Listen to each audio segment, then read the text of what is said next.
Hola, ¿cómo están? Bienvenidos a la Hora Liberal en Radio Agricultura, Agricultura TV y su plataforma. Estamos una semana más junto, en esta ocasión, Javier Álvarez, que es de la casa. Aquí reemplazando a Ignacio Briones. Tarea no fácil, pero con gusto, mucho gusto. Pero Javier ya es de la casa y con un invitado, un gran invitado de muchísima trayectoria en múltiples facetas y con hartos sombreros y colega de los tres, además, Mario Weissbluth, ingeniero. Un gusto estar acá. Mario Weissbluth, bueno, ingeniero civil químico. Yo soy ingeniero civil, pero medio ambiente, así que es como primo hermano. Ustedes son químicos los dos. Sí, los dos químicos. Colega. De la Universidad de Chile, ¿no? Sí, señor. De la Universidad de Concepción. Tú eres de la Universidad de Concepción.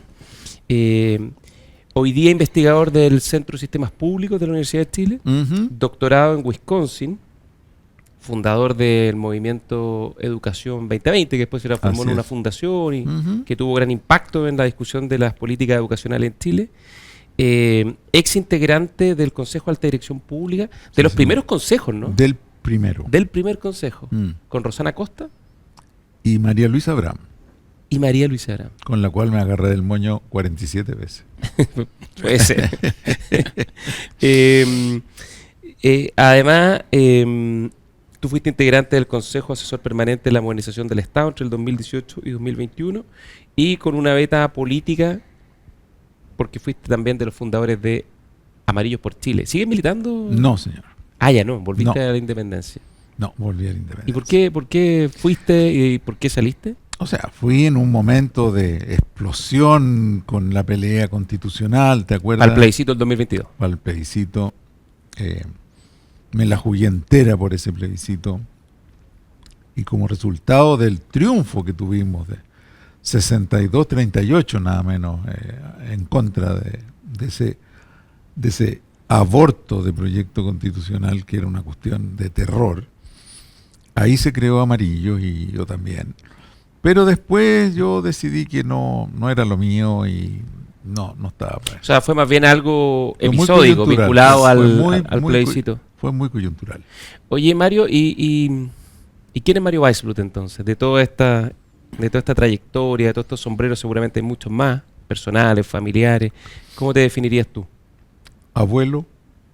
¿Cuántos nietos? 8 nietos. 8 nietos. Sí. Esa es mi definición principal en este momento. Jubilado. Estoy en un par de directorios de empresa, pero básicamente... Jubilado, pero muy activo. Jubilado muy activo en el tenis, jugando 4 veces a la semana tenis. Tenista. Sí. ¿Y ingeniero sobre todo? Mira, no sé si ingeniero es la palabra, pero científico en el sentido, no quiero presumir de ser científico, pero de la raigambre de la ciencia, de los números, de los datos, de la verdad objetiva, ¿no? Ateo galopante. Ateo, no agnóstico, ateo. No, yo creo que los agnósticos son ateos aguachentados. Son amarillos. Son ateos amarillos. En términos metafísicos. Exacto. Y bueno, entonces soy bastantes cosas bien distintas. ¿Cuándo nace la preocupación por lo público? Porque tú eres una persona súper destacada, pero que en el fondo tiene una gran preocupación por lo público. Tú siempre estás en el debate público, has participado, ¿no es cierto?, en política pública, cercano al Estado, a empresas públicas. ¿Y cuándo nace este interés por lo público? ¿Nace en la universidad? Hay muchos que son líderes universitarios. Mire, yo estuve exilado 14 años en México. Y ya en México yo trabajé en el Consejo Nacional de Ciencia y Tecnología y ahí ya me fui metiendo a lo público. Y volví a Chile en el 90 y ahí las cosas se fueron dando simplemente. No es que yo haya dicho, no, me voy a lo público, pero se fueron dando en esa dirección. Tuve una empresa consultora 15 años, pero también decidí que ser empresario no era lo mío. Okay. Y ahí me fui a la universidad, ahí me apasioné con el tema de la educación, más bien me encabroné con el tema de la educación. ¿Qué año surge Educación 2020? 2008. Me acuerdo perfecto. Me acuerdo de una entrevista tuya en Tolerancia Cero. Ahí nació. Que fue muy, muy comentada y que generó, casi te diría, un anticipo de lo que vino después del 2011, ¿no? Con las protestas estudiantiles. Así es. Mira, en realidad partió un poquito antes. yo era columnista en la revista ¿Qué pasa? Ya. Y no sé si ustedes se acuerdan del incidente del jarrón. Sí. Del María jarrón. Música. María Con la Música ministra Mónica Jiménez. le tira el jarro de agua a la Mónica Jiménez. Entonces me llama el editor de la ¿Qué pasa? El Kiki Mujica. Me dice, Mario, ¿por qué no te hacías una sobre educación? Porque yo escribía de distintos temas, ¿no? Y esa me la tomé con especial fe, ¿no? Y busqué datos y cifras y números, y a medida que lo iba escribiendo yo mismo me iba encabronando con los datos y con las, ¿no? Y le mandé el borrador al Kiki Mujica y el Kiki me dice, Mario, pero esto es una bomba, la vamos a poner en la portada.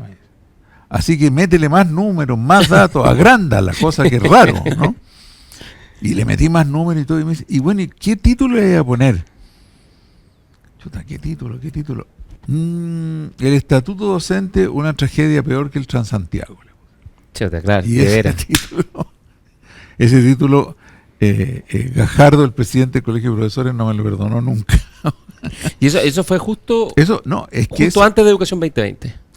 Claro, es que eso fue lo que dio que hablar, y a raíz de eso es que nos invitaron a Tolerancia Cero, a raíz de esa columna. Oye, y yo comentaba antes de entrar al aire, y una columna tuya que me llamó mucho la atención de Exante, tú publicas algunas de tus columnas en Exante, de septiembre del año pasado, que se llama, entre comillas, la cito, yo fui ultraizquierdista.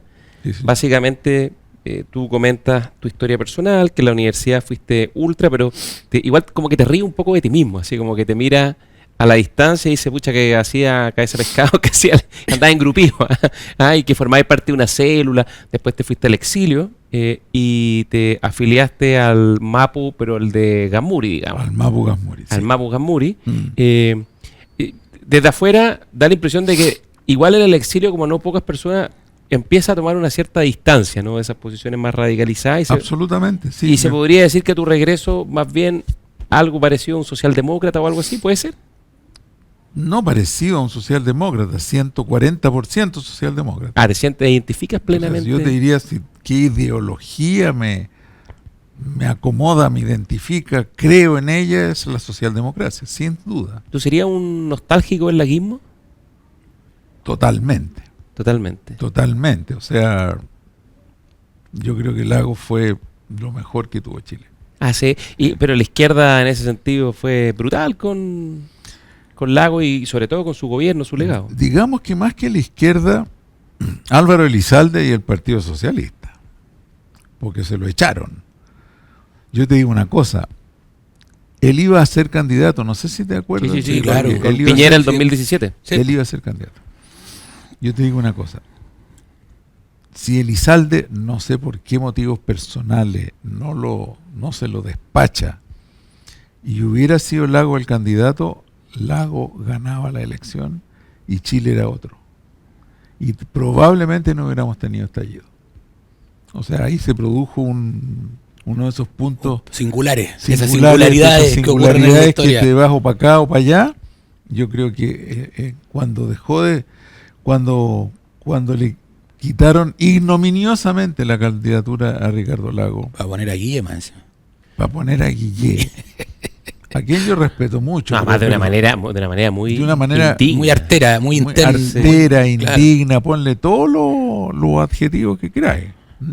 Pero hubo hartos personajes en el Partido Socialista que terminaron al revés. O sea, no fue Elizalde solo, fue Elizalde el que capitaneó el degollamiento de Ricardo Lagos, pero fue todo el partido. Pero ¿y hay un hecho, hay alguna experiencia y tal que te hace de una u otra manera abandonar esto que tú dices, un ultra izquierdismo que hasta cierto punto en tu columna tú lo asimilabas a lo que son los frentes amplistas hoy, ¿no? Y pasar estas posiciones de una izquierda más moderada, que no abandona sus pretensiones de justicia social, de igualdad. De socialdemocracia. Pero sobre la base de un principio fundamental de libertad y de respeto a la individualidad de las personas. Y del capitalismo. Sí, el capitalismo como forma de orden económico. En el capitalismo socialdemocrático. Onda los países del norte de Europa. Economía social de mercado, digamos.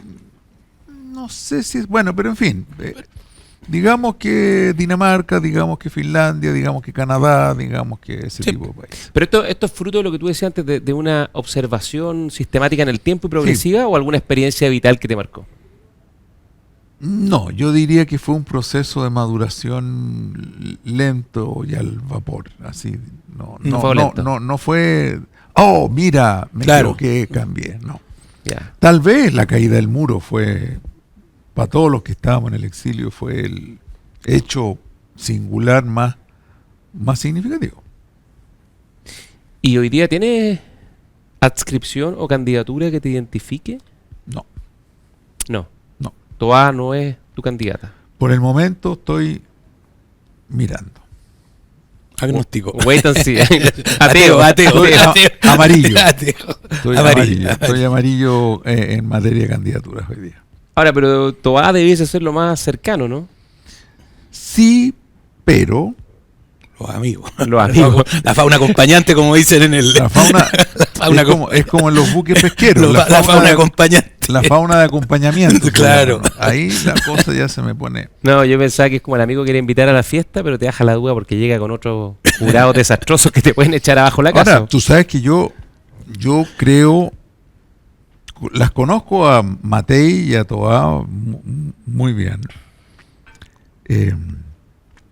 Yo creo que si tú encerraras a Matei y a Toa juntas y le dijeras, mire, se van a encerrar como en los cónclaves papales, así se van a encerrar. Puede ser peligroso, cuidado. No, créeme que si tú le dijeras, ya, ustedes dos se van a encerrar y van a sacar un programa para Chile, lo sacan juntas sin problema. Yo creo que la Matei es bastante socialdemócrata. Hay que tener cuidado con esas frases que han generado algún revuelo en el mundo. Una senadora yo digo que yo creo que Matei es bastante socialdemócrata. Mira, a raíz del Consejo Presidencial, en que me tocó estar con Evelyn. El Consejo para la Modernización del Estado. Exactamente. Ella se portó muy bien conmigo porque en esa época yo estaba pasando por un periodo de muy mala salud. Y ella se ofreció y me pasaba a buscar a mi casa. Mira. Y nos íbamos juntos y después me devolvía en su auto para arriba. ¿Y la conocías de antes? No.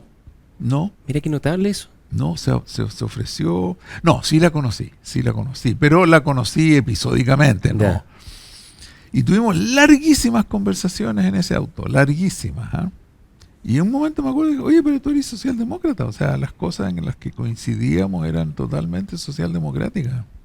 Es que lo que pasa, yo creo que si uno hubiese dicho esto hace 5 años, quizás podía cuajar, pero el problema que hay hoy día es que ¿qué es la socialdemocracia? Porque si uno dijera, bueno, la socialdemocracia de Tony Blair, puede ser, pero la socialdemocracia chilena puede ser la de Carola Toá o puede ser la de Álvaro Elizalde. Por eso, o sea... y la de Álvaro Elizalde, por lo menos en mi experiencia, me tocó verlo en el Congreso en los momentos más duros del estallido, el PS hacía permanentes genuflexiones al Frente Amplio y al Partido Comunista. Por eso es que en los momentos de mayor radicalización. Es que yo creo que no es adecuado decir la socialdemocracia del PS. Yo estoy hablando de la socialdemocracia, perdón, mundial. Como concepto. Como concepto, claro. Concepto internacional. Europea. Sí. Claro, o sea, en el fondo que tú creen en la libertad individual, integral, crees en la economía como mejor forma de asignar los recursos y crees que el Estado tiene un rol no paternal, pero sí nivelador de oportunidades en aquellos aspectos fundamentales de la vida. Tú estás describiendo un liberal ahí. Y para poner un liberal un liberal clásico, pero fíjate que un liberal clásico yo creo que te firma yo pienso que no, con un detalle. Yo creo que hay que duplicar la carga tributaria de Chile, compadre. Bueno, es una diferencia que la podemos dejar para el otro bloque. ¿Tú ibas a decir algo, Javier? No. Yo decía que hay bastante intersección entre un socialismo democrático moderno. Sí, pero ¿dónde está el punto otra vez, el punto como de quiebre? O sea, hay gente que me dice, no, si yo soy socialdemocrático porque me interesan los problemas sociales, pero téngame los impuestos bajos, pues. ¿No? y perdóname, la carga tributaria total de Chile es 21 o 22%. Pero tenemos los impuestos de las empresas más altos del mundo. No, estoy hablando de la carga tributaria Sí. total. No estoy hablando de que si lo pagas como empresa, si lo pagas como persona. No entro a la técnica tributaria de que quién tiene que pagar los impuestos. Hay que sumarle unos 4 o 5 puntitos por las cotizaciones previsionales. Ya, pero la carga promedio de los países de la OECD es 42%, pues, compadre. Sí, pero cuando tenían el nivel de ingreso per cápita similar al que tiene Chile hoy día, eran más No bajos. era muy distinto. Por eso, no era muy distinto. Pero para allá vamos. Pero eso yo creo que no hay duda. Nuestros países, mientras más son ricos, más se pagan más impuestos. Pero y eso, o sea, si tú me dices, estamos de acuerdo en que, por decirte así, en un programa a 10, 15, 20 años, Chile va a igualar su carga tributaria a los países de la OECD, entonces yo digo, ok, los dos somos socialdemócratas. Ahora, pero tú asumirías una condición, una precondición a eso, que es que el país tiene que volver a crecer. Totalmente. Porque en el fondo, hacer lo Totalmente. contrario, digamos, que el país no vuelva a crecer, No, es ponerse la soga al cuello y No, eso, nos ahí quedamos. cerramos por fuera. Claro, exactamente. Estamos totalmente de acuerdo. Pero la excusa de la derecha de que hay que crecer y que por eso hay que tener los impuestos bajos, no me la compro. Vamos a poner una pausa con Mario Weissbluth y vamos a volver en este y otros temas Ya, pues. tan interesantes.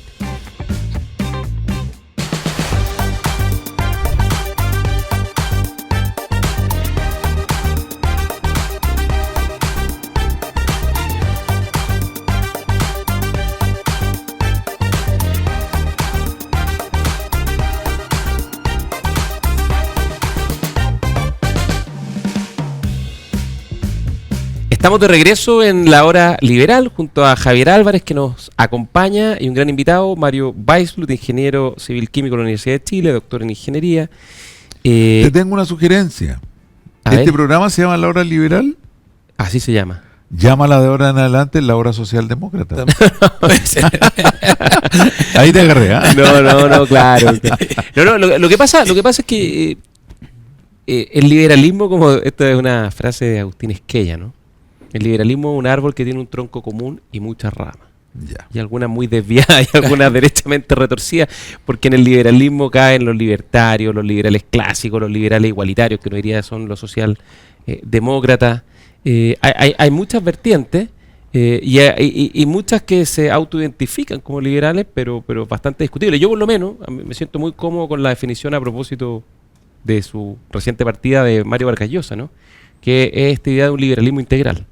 O sea, libertad en lo personal, en lo valórico, en lo económico, en que las personas puedan definir su proyecto de vida. Pero con un rol del Estado. Por supuesto. Un rol del por Estado supuesto. importante, digamos. Sí, pues.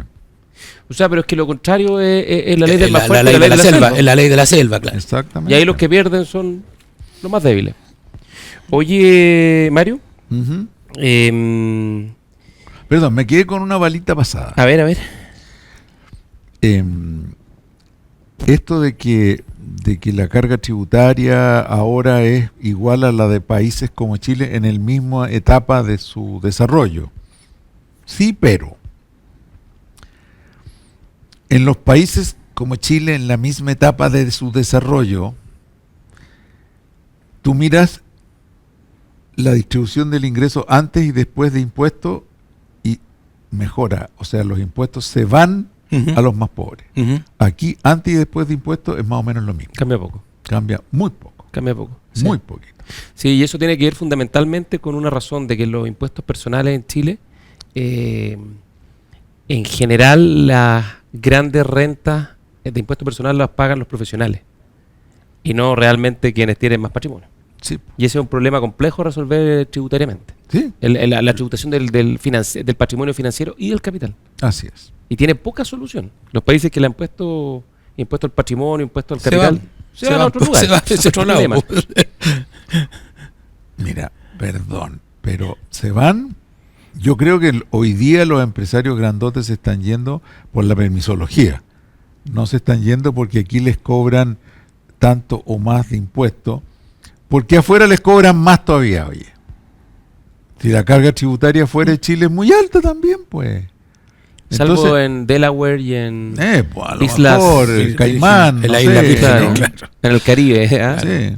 Oye, pero yo te quería hacer una pregunta, porque estábamos con Javier conversando una entrevista tuya muy buena a Tomás Mochati, donde tú hasta cierto punto defendías ciertas cosas del Estado de Chile, ¿no? Que hoy día todo están, esta cultura del escándalo, que todo es tan malo, que todo es un desastre. No, no es un desastre. Tiene problemas grandes y graves en algunos sectores fundamentalmente, pero lo que te quería plantear es un poco, porque tú dices, bueno, acá lo que hay que hacer es avanzar en tener una mayor carga tributaria para hacer un país que tenga mejores y mayores prestaciones sociales y con eso generar mayores niveles de bienestar. Ajá. Pero no debe ser al revés el ejercicio, en vez de decir, mire, yo en vez de ir a la OECD, lo primero que voy a hacer es ponerme de acuerdo, ¿qué quiero ser como país? ¿Qué significa? O sea, ¿qué es lo que Chile debiese hacer en las circunstancias actuales en que se encuentra y qué debiese hacer en 5, en 10 y en 15 años más, ¿no? Debiese, por ejemplo, tener en materia de educación, ¿cuáles prestaciones? En materia de salud, ¿cuáles coberturas? En materia de desarrollo económico, por ejemplo, vamos a ser salmonicultores, vamos a potenciar la industria agroalimentaria, forestal, el cobre, el litio, y bueno, y después de eso ver cuánto nos cuesta y una vez que nos pongamos de acuerdo en eso empezamos a avanzar, porque lo contrario es una discusión sin fin, que además es bien poco productiva. Sí. Mira, yo tuve el año pasado el honor, en realidad, de dirigir un equipo de investigación. La Universidad de Chile me sacó de la naftalina del retiro y me pidieron dirigir un proyecto que fue una licitación del Ministerio de Hacienda que se llamó La modernización del Estado en Chile de 1990 a hoy. Pero era unos términos de referencia bien cototos porque teníamos que ir período por período presidencial, viendo todo. Al final salió un mamotreto de 400 páginas. ¿Eso está en la web? ¿Está disponible? Sí, totalmente. Pero además hicimos en la revista Exante 2 artículos. Uno con el diagnóstico de lo que pasó y otro con propuestas de futuro. En materia del diagnóstico, lo que decimos básicamente es que todo el mundo le pega cachuchazos al Estado, y que el Estado para arriba, que el Estado para abajo. El Estado de Chile, y lo digo así a la cámara, así con el dedo del lago lo digo, de Miero del Lago, es austero y es eficiente. Mira. Es que yo podría suscribirlo, pero los 25.000 enfermos viajeros como que te ponen un manto de duda. Ya vamos. O sea, no sé si es el problema del Estado. O sea, yo creo que y los 25.000 privados... ese es otro tema. Déjamelo de la ética. El problema cultural. Déjame ese tema un momentito al lado, pero déjame el concepto completo. Yo digo que es austero primero. La deuda pública de Chile está subiendo. Estamos ya en 42%. La deuda promedio de la OECD es 110% del PIB. Y algunos países llegan al 300%. Tenemos la deuda pública más baja de la OECD, pero eso no se dice. Ahora la multiplicamos por 10 en los últimos 15 a 20 años. ¿Sí? ¿Ha ido creciendo? Sí. Pero ¿por qué no dicen la otra parte de la moneda, que es la más baja de toda la OECD? Number one. Segundo. Somos de los países más pobres de la OECD nosotros. Todo lo que tú quieras. Le ganamos a México. Entonces ganamos a México. Estamos como en la tabla, todo en la tabla de la deuda. Pero yo lo único que pido es que digamos la verdad completa, no una parte de la verdad, ¿no? Ok. ¿Somos de los más pobres de la OECD? Sí. ¿Tenemos la deuda pública de las más bajas de la OECD? También. Sí. ¿Ya? Entonces, tranqui. Segundo, la carga tributaria total de Chile es 21-22%. La carga promedio de la OECD, 42%. Claro, tú me vas a decir es que somos del Estado de la etapa. Ya, está bien, pero digamos la verdad completa, ¿no? ¿Me entiendes? Entonces, tercero, ¿cómo me atrevo a decir que somos eficientes el Estado de Chile? Porque no lo digo yo, lo dijo la OECD en un estudio comparativo de lo que se llama eficiencia del gasto público. Es decir, lo que se logra en términos de kilómetros de logro social, por ponerlo de alguna manera, por litro de gasto, somos la cuarta eficiencia más alta del planeta, querido. Del planeta. Claro, con poco hacemos bastante. Con poco hacemos muchísimo. Con 3 salchichas hacemos un asado. Sí. Exactamente. Hay un ejemplo bien en el tema de la salud, fíjate, porque en Chile nosotros tenemos la expectativa más alta del mundo. Y la mortalidad infantil de las más bajas. Presupuesto per cápita súper bajo. Entonces, yo lo suscribo. Gracias por el ejemplo. Yo lo venía escuchando en la radio ahora cuando venía para acá, que salió un estudio del PNUD, que nuestra esperanza de vida es 81 años y medio. Y que Estados Unidos tiene 79, sí, o algo así. Y lo que ha pasado, por ejemplo, si uno compara Chile con nuestro Argentina. gasto es 10 veces más que el de Estados Unidos. Sí, Estados Unidos no es muy buen ejemplo para la salud, pero... No, pero tú sabes que la eficiencia del gasto público chileno en salud, con las colas, con las listas de espera, con todo lo que tú queráis, es la más alta del mundo, la número 1 del mundo. La mortalidad infantil igual está a niveles de países nórdicos, digamos. Por Dios, digamos las cosas con su blanco y por qué la percepción es tan negativa? ¿La gente está engañada? Porque la campaña de la prensa no ceja. El Estado de Chile es una mierda, el Estado de Chile es una mierda. Y va quedando, pero no es verdad. Yo en eso me la juego. ¿Pero tú piensas que hay algo conspirativo? ¿O? No conspirativo. Lo que creo es que hay una actitud de la derecha más derecha, que es la que tiene propiedad de muchos medios, y algunas radios aquí también, entre otras, que cree ciegamente que el mejor país es aquel donde no se pagan impuestos y que por lo tanto el Estado tiene que estar chico, y que esa es la ideología pura de derecha es bien simplona. ¿Eh? Oye, Estado no, impuestos no, libertad sí, ya, eso es el proyecto político, ¿no? Ahora, siendo justo, un sector.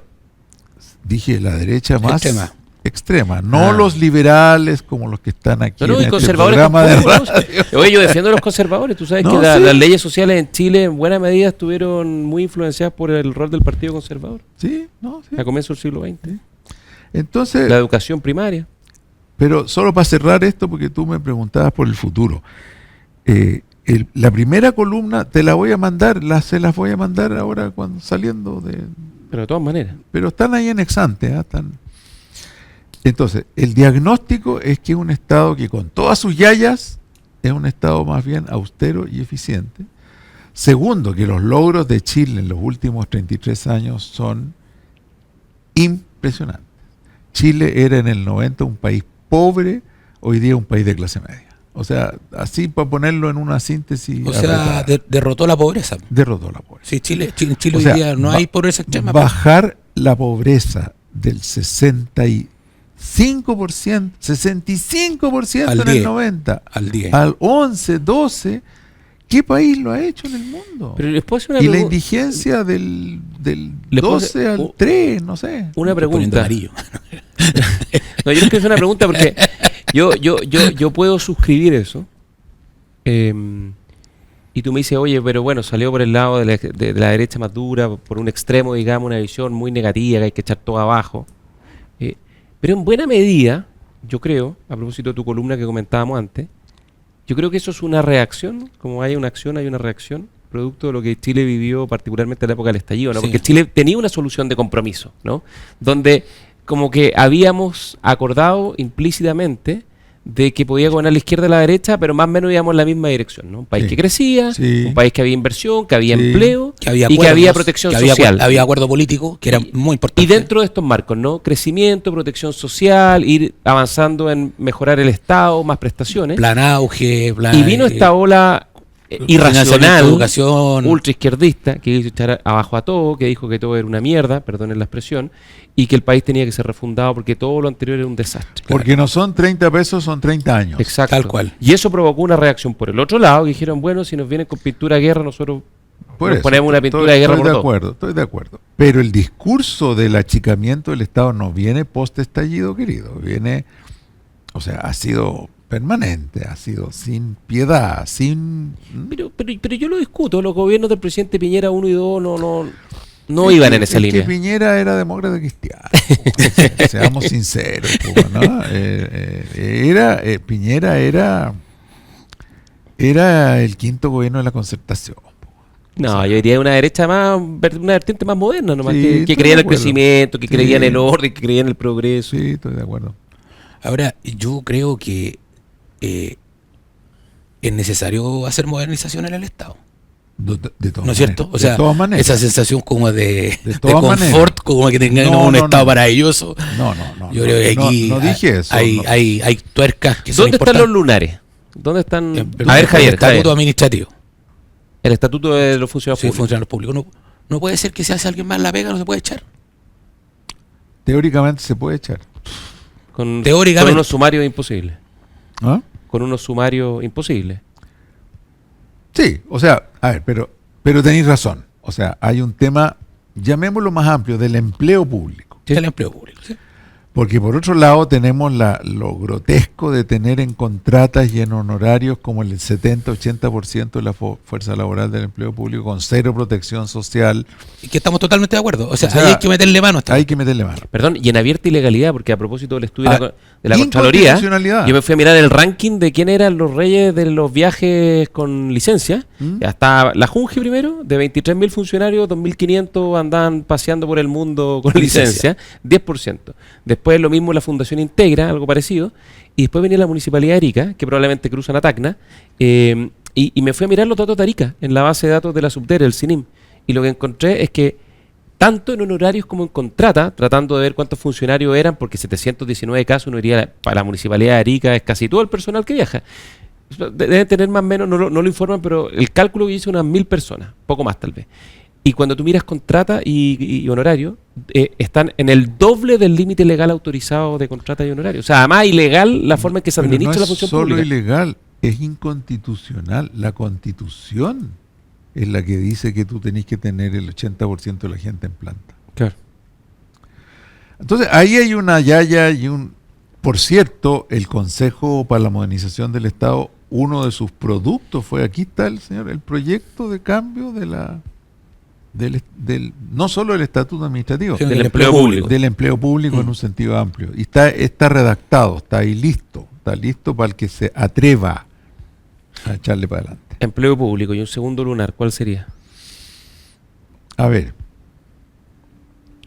Segundo lunar. Permisología, porque ha estado tan... De todas maneras. De todas maneras, o sea... Si ahí tenemos una catástrofe. Eso es un Ferrari con freno a mano, digamos, un país que tenemos para crecer. Ahora, el tema del empleo público viene de larga data. El de la permisología es así. O sea, la permisología se unos 10 años atrás, más o menos, hace 15 poco. años atrás. Se desfocó 10 años, ni siquiera 15 te diría yo. Hace 10 años atrás empezó la curva ascendente. Y lo que tenemos en la permisología no es solamente un problema de leyes. Yo creo que el gobierno actual está diciendo, no, si estamos tramitando proyectos de ley, esos proyectos de ley van a ser parches curitas. Les propongo que volvamos con este tema después del corte. Ya. Vamos a una pausa y volvemos en la hora liberal.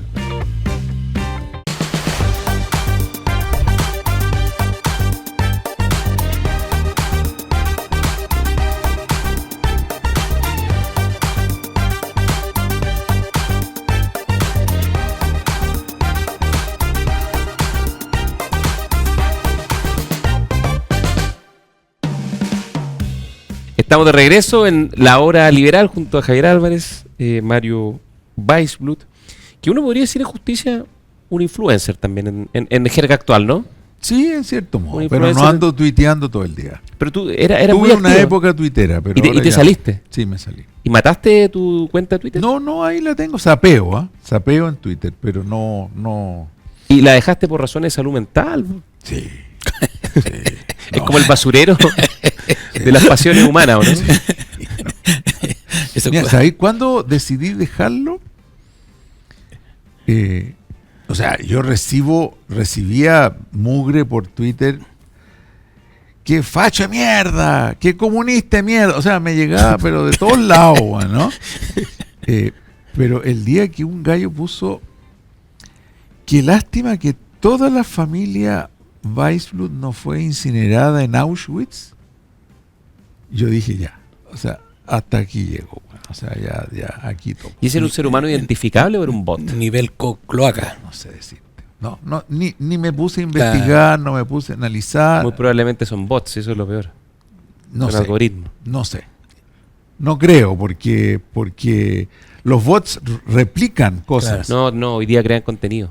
Hoy día los algoritmos de la inteligencia pero en esa artificial, época no era. No, esto es hace harto tiempo. No había tanto. Esto, según Nexus de Harari, el libro, más o menos partió el 2015-2016.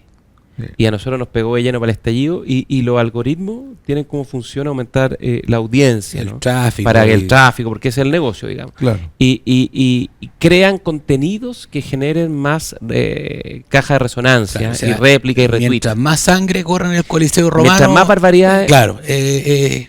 Esto es como el Coliseo Romano. Si tú pones a alguien abrazando un oso panda, un like. Si tú pones a alguien cortándole la cabeza al oso panda, se va a llenar de tráfico, Claro. lamentablemente. Oye, pero volvamos a la permisología, porque tú firmaste una columna muy buena en el Mercurio el Día de la Gloria Naval, el 21 de mayo, que se llama eliminar, derogar y reemplazar. A propósito de lo que estamos hablando de la permisología, con un grupo grande de personas muy destacadas, con mucho conocimiento en estas materias, donde en esencia lo que plantean es que este problema ya es sistémico, no es 2 o 3 perillas, eso es lo primero. Los proyectos de ley que el gobierno impulsa, bien, muchas gracias, pero sirven de poco. Que acá hay una cuestión de múltiples oficinas que ya no conversan, lleno de instructivos, lleno de papeles. Leía una nota en el diario, un estudio horizontal, el Centro Estudio, que la ley y sus reglamentos tiene como 300 páginas. Y los instructivos que han salido tienen más de 1000. Entonces ya es una cuestión kafkiana, es una biblia que hay que aprender para poder cumplir con normativas llenas de errores, con cuestiones innecesarias y con instituciones capturadas, ¿no? Y que en el fondo han hecho que, como dijo Javier, el Ferrari ya no es que tenga las ruedas pinchadas, es que lo agarraron a palo y ya no puede andar. Exactamente. Mira, bueno, está en esa columna, pero tú mañana podrás pasar los proyectos de ley más maravillosos sobre el Consejo de Monumentos Nacionales, que es el epicentro del desastre. El Consejo de Monumentos Nacionales es lo peor. Pero sobre el sistema de evaluación ambiental, mejorar todo eso. Podrás además eliminar la mitad de las normas, porque yo creo que aquí hay fácil un 50% de las normas que se podrían sacar o simplificar o lo que tú quieras. Pero el sistema ambiental y el sistema del patrimonio están capturados por los que encontraron buen refugio ahí para expresar su ayatolismo ambiental y su ayatolismo patrimonial. Y mientras tú no saques a esas gentes, para eso hay que cerrar, hay que eliminar instituciones y refundarlas. ¿Estoy yo porque no se protege el patrimonio? No, sí hay que protegerlo. ¿Hay que proteger el ambiente? Sí hay que protegerlo. Pero con las personas que están ahí enquistadas, en regiones, en servicio. Mira, el gobierno hace una ley, un proyecto de ley para modernizar el Consejo de Monumentos Nacionales. ¿Y en qué consiste? En que van a crear 15 consejos de monumentos nacionales en regiones. No, le ponemos más burocracia a la cuestión. Más gallo, más refugio para más allá todos lados, ¿no? No, hay que hacer un proyecto muy refundacional. ¿Habrá que hacer una moratoria? O sea, en el fondo decir, saque más por 2 años, paramos esta cuestión. Vamos a crear un sistema fast track por un tiempo mientras redefinimos todo lo que hay. Exactamente, hay que hacer. Y yo le rogaría a todos los candidatos presidenciales que se dediquen a prepararlo ahora, para que el día que salga electo alguno de ellos o alguna de ellas, al día siguiente eche a andar este asunto. ¿Ahí tú meterías motosierra? Sí. O sea, ahí sí que la motosierra Milei la traemos. Ahí soy mileísta. Ahí la traemos prestada por un rato. Y lo otro que habría que hacer, ojalá incluso ahora en este gobierno, es crear una nueva figura, la del ombudsman de las inversiones. O sea, un ente, un grupo, un consejo de 3 personas, lo que tú quieras, en que el inversionista pueda, en casos flagrantes de abuso y de arbitrariedad, recurrir al ombudsman para que... Porque claro, tú me podrás decir, claro, que recurra a tribunales. Sí, la figura de recurrir a tribunales siempre está posible.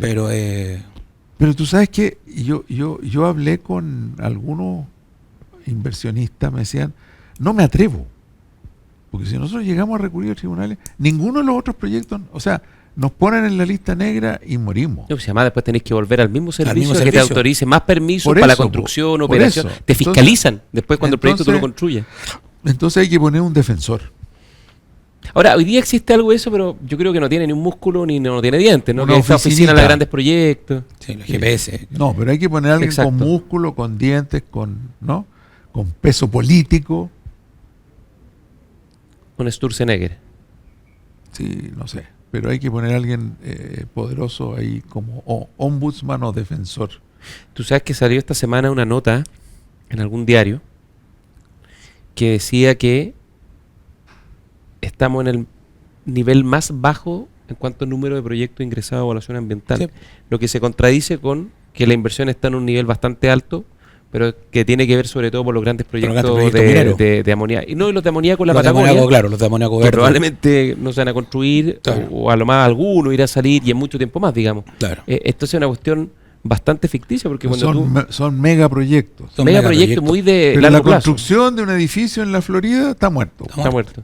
Y de hecho, si tú miras la tasa de formación bruta de capital fijo, que es la forma de medir la inversión en la economía, viene cayendo sistemáticamente. en los últimos 10 años, en la práctica o ha caído o ha estado plano. Creo que el último trimestre algo...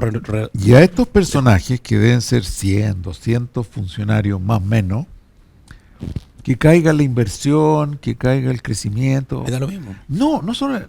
Oye, ojalá que no crezcamos. Ese es un poco el argumento. Porque Bueno. esto es cochino. Bueno, Crecer es cochino. Acuérdense de la convención. No. Y cuando partió este gobierno, el programa de gobierno Y la convención de Boric, constitucional. no había palabra crecimiento en ninguna parte. La digamos. convención quería poner como principio constitucional algunos constituyentes el decrecimiento. El decrecimiento. Oye, yo quería poner otro tema, porque dentro de los lunares, ¿qué opinas tú de la pérdida de oportunidad que estamos teniendo en reformar el sistema político? ¿Cuán importante lo consideras tú?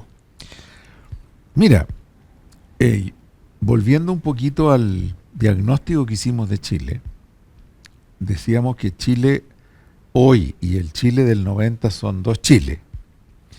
Pero esto no ha sido así. Ha sido así y así.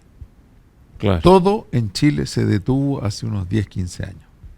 O sea, veníamos como avión y de pronto empieza a decrecer por ahí por el 2010, 2015. El 14, yo diría el 14 se provoca el 13 fue el último año que la economía creció Y un yo 4%. creo que la explicación más nítida es el sistema político. Sí. ¿Sí? Y esta atomización que se produjo en el Congreso, feroz, una cuestión feroz. Pero hay otra cosa que la gente no menciona tanto,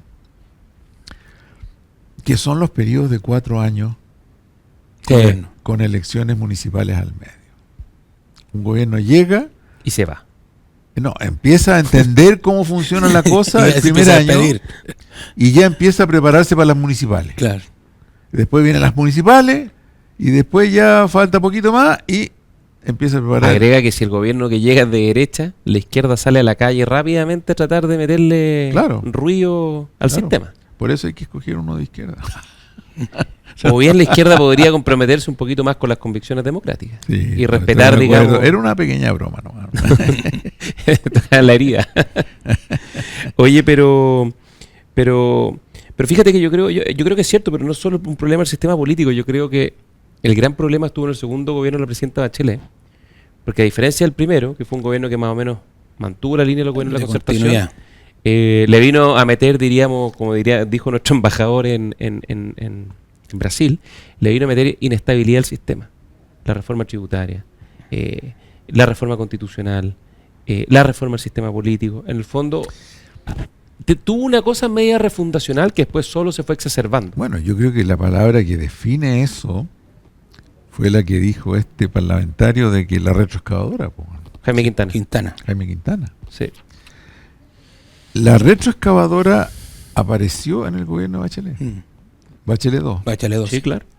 Como concepto, como ideología, vamos a demoler esta cuestioncita. Las bases del sistema neoliberal. Exacto. Así fue que dijo. Yo creo que también se hizo una reinstalación un poco de la lucha de clase. Yo me acuerdo de un spot que se hace donde dice Con la reforma tributaria. con la reforma tributaria, dice los poderosos de siempre y y no se preocupe el pueblo, que esto lo van a pagar los ricos. Y Chile venía creciendo con todos. Sí. Entonces, ¿por qué generar esta...? Sí, pero volviendo al punto, o sea, urgente la reforma del sistema político. Oye, lo último, educación, que es una de tus grandes banderas. ¿Cómo estás viendo Mira, el campo educacional?